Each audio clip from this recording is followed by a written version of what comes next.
Hello student, open page number 14. Okay, in this chapter you are given cell reference. तो इसमें हमें cell reference के बारे में बताया गया है। जैसे मैंने आपको बताया था कि सेल रेफरेंसेस क्या होती है, उन सेल्स के एड्रेस होते हैं। सेल्स जानते हैं ना, सेल्स का मतलब क्या होता है कि ऐसे हमारे बॉक्सेस जिसमें हम अपनी वैल्यू को यूज़ करते हैं। जब हम यानी cell are form when row and column intersect. जब रो और कॉलम्स एक दूसरे को इंटरसेक्ट करती हैं तो सेल्स बनती हैं। जब आप एक्सेल की शीट में देखिएगा कि जब ये जो आपको बॉक्स दिखाई देते हैं वही सेल्स होती हैं, उसी में हम सारा काम करते हैं। जो एक्सेल होता है, एक्सेल में क्या सारा काम हम सेल्स के अंदर ही करते हैं।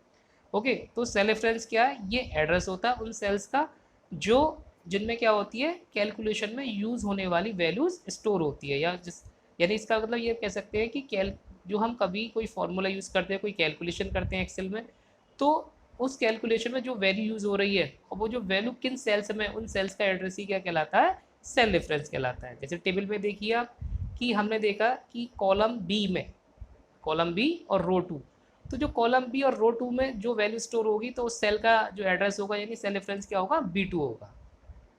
ऐसे हम रेंज की बात करें, रेंज का मतलब होता है जब एक से ज़्यादा सेल्स होते हैं तो उनको रेंज बोलते हैं हम।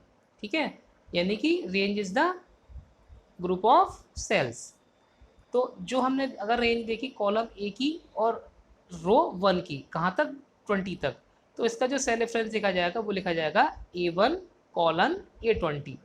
तो ये कि जब हम किसी रेंज का सेल रेफरेंस लिखते हैं तो इसमें सबसे पहले क्या करते हैं, जो सबसे पहले लेफ्ट का टॉप मोस्ट जो सेल होता है उसका एड्रेस, फिर इसके बाद राइट में जो आपका बॉटम मोस्ट होता है उसका एड्रेस लिखते हैं और उनके बीच में दो डॉट यानी कॉलम लगाते हैं।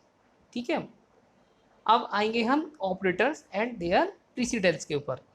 ऑपरेटर का मतलब मैंने बताया था आपको कि जब हम कोई कैलकुलेशन करते हैं तो उसके लिए हम ऑपरेशंस यूज़ करते हैं, जैसे कि मल्टीप्लिकेशन, डिवीज़न, एडिशन। ठीक है, तो इनके लिए जो सिंबल यूज़ किए जाते हैं जैसे प्लस का साइन, मल्टीप्लाई का साइन, तो ये कहलाते हैं हमारे क्या? ये कहलाते हैं हमारे ऑपरेटर। ठीक है, ऑपरेशन का मतलब तो मल्टीप्लाई समझ, ऑपरेशन का मतलब तो मल्टीप्लाई, एडिशन, इस तरह से।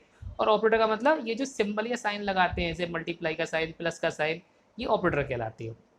ओके, तो देखिए जैसे अपने पहले अगर शायद मैथ में ही पढ़ा हो कि जब भी कोई हम कैलकुलेशन करते हैं उस कैलकुलेशन में एक से ज़्यादा हमारे क्या होते हैं? ऑपरेटर आते हैं। यानी मल्टीप्लाई भी आ रहा है उसमें, प्लस भी आ रहा है, जैसे आपने एल्जेब्रिक एक्सप्रेशंस वगैरह इस तरह के पढ़े हों मैथ्स में।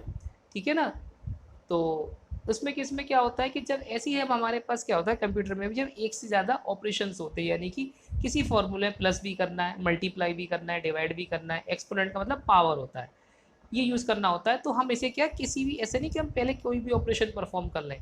इसके लिए भी क्या होता है? एक ऑर्डर होता है, यानी क्रम होता है, उसी क्रम से हम इसे करते हैं। ठीक है, यानी कि प्रीसीडेंस। प्रीसीडेंस का मतलब क्रम, यानी कि पहले कौन सा ऑपरेटर आएगा, उसके बाद फिर कौन सा होगा, फिर कौन सा होगा, यानी कोई भी ऑपरेटर हम पहले यूज़ कर लें।